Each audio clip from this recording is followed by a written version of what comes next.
राहुल गांधी की ब्रिटिश नागरिकता के मामले में 8 दिन की सुनवाई हुई और इस 8 दिन की सुनवाई के बाद 28 जनवरी का दिन तय किया गया था।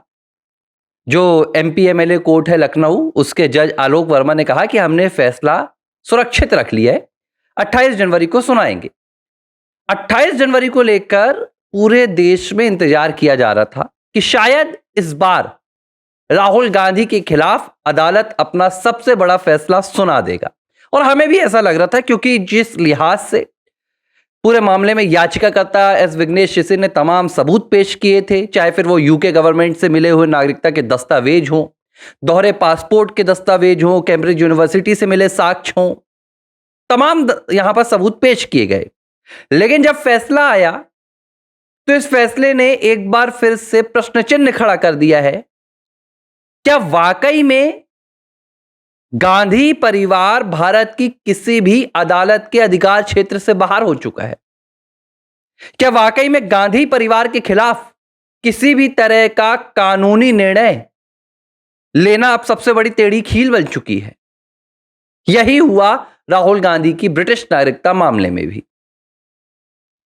जज साहब ने कह दिया कि यह तो मेरे अधिकार क्षेत्र में ही नहीं है कि मैं राहुल गांधी की नागरिकता मामले में फैसला सुना सकूं।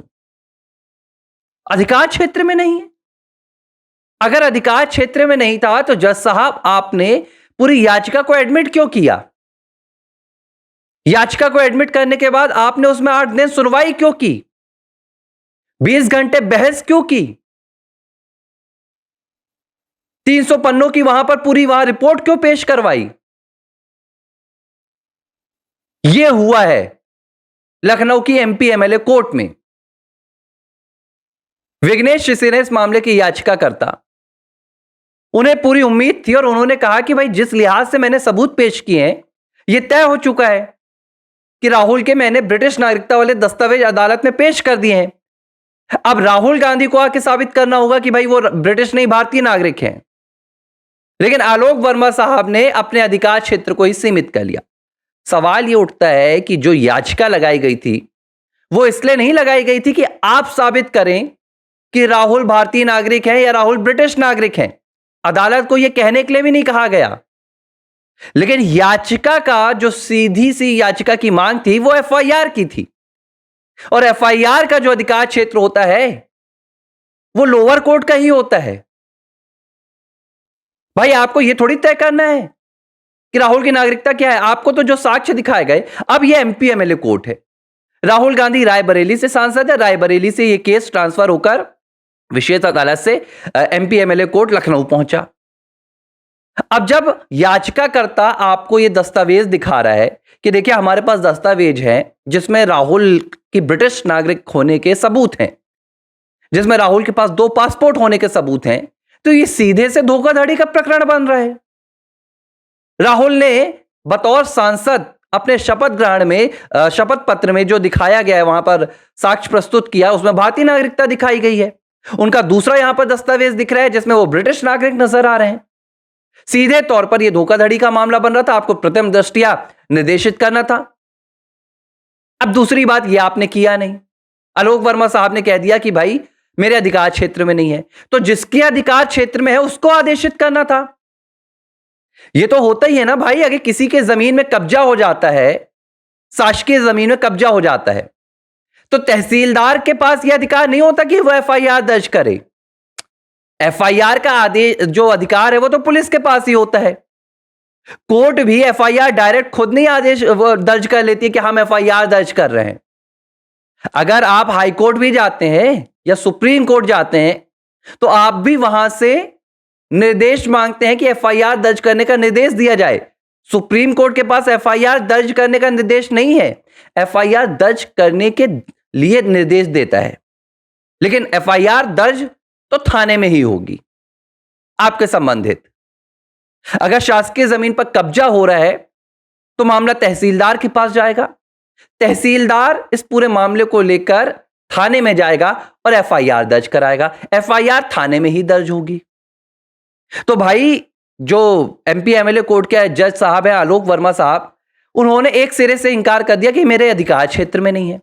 तो आप जिसके अधिकार क्षेत्र में है आप वहां पर ट्रांसफर कीजिए। गृह मंत्रालय को आप निर्देशित कीजिए कि गृह मंत्रालय इस पूरे मामले में एफआईआर दर्ज करे। नागरिकता विभाग को आप भेज दीजिए कि जो साक्ष्य मेरे सामने प्रस्तुत किए गए हैं वो साक्ष्य कहीं ना कहीं राहुल गांधी को कटघरे में खड़ा कर रहे हैं। लेकिन एक सिरे से नकार दिया गया। अगर अब इस तरह से भारत की अदालतें काम करेंगी, इस तरह से फैसले लिए जाएंगे कि अपने अधिकार, मतलब ये एक लिहाज से बचने वाला काम है कि हमें इस हाई प्रोफाइल मामले में आदेश नहीं देना, जाइए भैया उच्च अदालत में जाइए, सुप्रीम कोर्ट में जाइए, सर्वोच्च अदालत में जाइए, लेकिन हम अपने फैसले को यहां पर नहीं सुनाएंगे। अब जब आपको यह बात पता थी, जिस दिन आपके सामने याचिका लगाई गई, तो उस दिन भी आपको आपके अधिकार क्षेत्र तो पता होंगे, क्योंकि साफ तौर पर विघ्नेश शिष्य ने जो मांग की थी उसमें 1923 उन्होंने नागरिकता एक्ट की बात की थी, पासपोर्ट एक्ट की बात की थी, ऑफिस ऑफ सीक्रेट्स की बात की थी। तो सामने ही वो धाराएं उन्होंने लिखी थी, किन धाराओं के तहत वो एफआईआर चाहते हैं। मतलब क्या? दो ही मतलब निकल रहे हैं। या तो कांग्रेस पार्टी के जिस तरह से वकीलों ने रायबरेली में आतंक मचाया था, रायबरेली में पूरा घेराव कर दिया था जज का, और जज को खुद छोड़कर निकल जाना पड़ा था सीट। तो एक तो भय सबसे बड़ी यहां पर वजह हो सकती है कि कहीं ना कहीं अतिरिक्त दबाव आलोक वर्मा झेल रहे हैं कांग्रेस पार्टी की तरफ से, और वो इस फैसले को सुनाने से कतरा रहे हैं। या दूसरी कोई वजह हो सकती है, वो खुद जज को स्पष्ट करना होगा कि आखिर किस दबाव के चलते उन्होंने फैसला सुनाने से इनकार किया। अब यही बात हुई थी आपके सूरत वाले मामले में।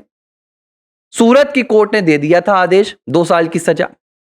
गुजरात हाई कोर्ट ने बरकरार रखी थी सजा। सुप्रीम कोर्ट में बीआर गवाई साहब ने कहा कि नहीं नहीं, ये तो मनमाना है। मतलब अगर राहुल गांधी कुछ कह रहे हैं तो उनके लिए मनमाना हो जाता है। आम नागरिक 20 साल तक, एक अभी वो तिवारी जी हैं, SC ST के नियम में 20 साल की सजा भोग कर आए। इस देश की किसी अदालत ने उनकी सजा निरस्त नहीं की थी, विष्णु तिवारी। लेकिन यहां पर जुरिडिक्शन की बात आ गई। बहरहाल लोग मुझसे सवाल पूछ रहे थे कि क्या हुआ 28 जनवरी का? वही हुआ जो होना था। राहुल गांधी सुप्रीम परिवार की तरह बच निकले, और अब मुझे लग रहा है कि शायद ही देश की कोई अदालत होगी जो गांधी परिवार के खिलाफ फैसला सुना पाएगी। नेशनल हेराल्ड में बच रहे हैं, आपके नागरिकता मामले में बच रहे हैं, वोटर लिस्ट मामले में बच रहे हैं, चुनाव आयोग से बच रहे हैं। चुनाव आयोग ने भी तो कहा था 15 दिन में अगर राहुल गांधी ने शपथ पत्र नहीं दिया तो ये करेंगे वो करेंगे। सब राजनीति है यार, सब राजनीति है। जस्ट बिकॉज कि राहुल गांधी विपक्ष में सबसे कमजोर नेता है और उनका होना सरकार को फायदा पहुंचाता है, तो भले देश का नुकसान हो, भले एक विदेशी नागरिक देश में हो। गौरव गोगोई का मामला 11 सितंबर की 10 सितंबर की तारीख दी थी असम के मुख्यमंत्री हिमंता बिस्वा शर्मा ने कि मैं उनका ISI वाला पूरा सबूत सार्वजनिक तौर पर पेश करूंगा। सितंबर, अक्टूबर, नवंबर, दिसंबर, जनवरी भी निकल गई। भैया एक पाकिस्तानी देश में बैठा है, सबूत पेश कर दो रे महाराज। वाह रे राजनीति, वाह। मैं तो भाई क्या बोलूं, थोड़ा सा असहज महसूस कर रहा हूं कि सामने साक्ष्य होते हैं, मैं राजनीति देख रहा हूं, हर कोई राजनीति कर रहा है। और अब वाकई में मुझे लगता है कि इस देश की जनता को कहीं ना कहीं सजग होना पड़ेगा कि इस तरह की राजनीति से बचिए। चाहे फिर वो भाजपा हो, चाहे वो कांग्रेस हो, सपा हो, बसपा हो, सिर्फ बातों पर मत जाइए, आप सिर्फ एक्शन देखिए।